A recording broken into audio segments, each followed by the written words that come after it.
हाँ जी, एक learner student ने हमसे एक सवाल पूछा है। वो कह रहे हैं कि जी वो एक टेस्ट में अपीयर हुए हैं 2-3 दिन पहले, और जब वो टेस्ट कर रहे थे तो उनके पीछे से ना एम्बुलेंस आ गई। ओके, सो एम्बुलेंस को जब उन्होंने देखा तो उन्होंने मिरर देखा, सेंटर लेफ्ट मिरर देख के, इंडिकेटर दे के गाड़ी को लेफ्ट पे पार्क कर लिया, रोक लिया। बड़ी नाइसली, बहुत अच्छे तरीके से उन्होंने पार्क किया।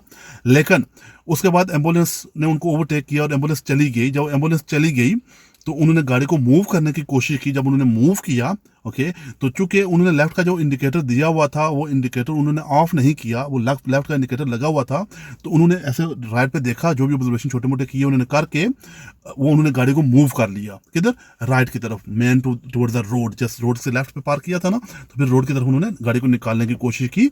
और जब उन्होंने पूरा एग्जाम किया, एट द एंड एग्जामिनर ने उनको फेल कर दिया। अब उनका ये कहना था जी कि ये फेलियर नहीं बनता, क्योंकि मैंने देख दुख के आगे पीछे देख के मैंने ऐसा किया।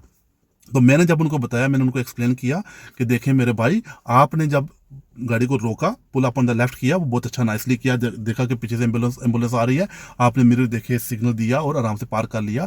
जब आप रुक गए थे तो आपका काम बनता था कि आप इंडिकेटर को ऑफ कर देते, क्योंकि इंडिकेटर लगा रहेगा तो वो क्या होगा, आपको टिक टिक की आवाज़ आती रहेगी। तो आप समझोगे कि जब हम मूव करोगे ना, तो आप समझोगे कि हमने इंडिकेटर राइट का दिया वो मूव करने के लिए। क्योंकि अब मसला ये है कि ये जो सीन हुआ, ये सारा काम हुआ, ये मेन रोड के ऊपर हुआ। ओके, तो अब जाहिर बात है कि जब आपने वहां पर गाड़ी रोकी, ओके, इसका मतलब है कि और भी तो गाड़ियां अराउंड में हुई होंगी, ओके, जो वहां पर एरिया में होंगी। तो जब आप मूव बैक करो तो हम क्या लर्न करते हैं कि whenever you move off, you always look around, okay, and then after that you give signal if it is required.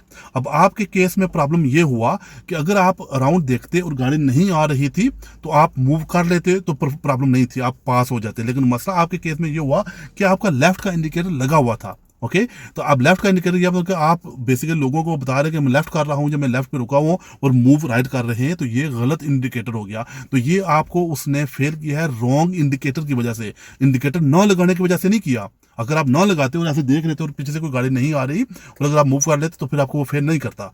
लेकिन यहाँ पर इंडिकेटर आपने क्या किया हुआ है, गलत इंडिकेटर आपने लगाया हुआ है।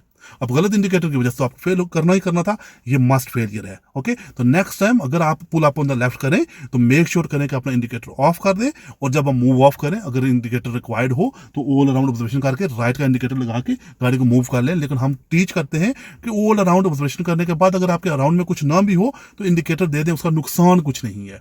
ओके, तो मैंने समझा कि आपके साथ भी ये बात शेयर कर दूं। Thank you very much.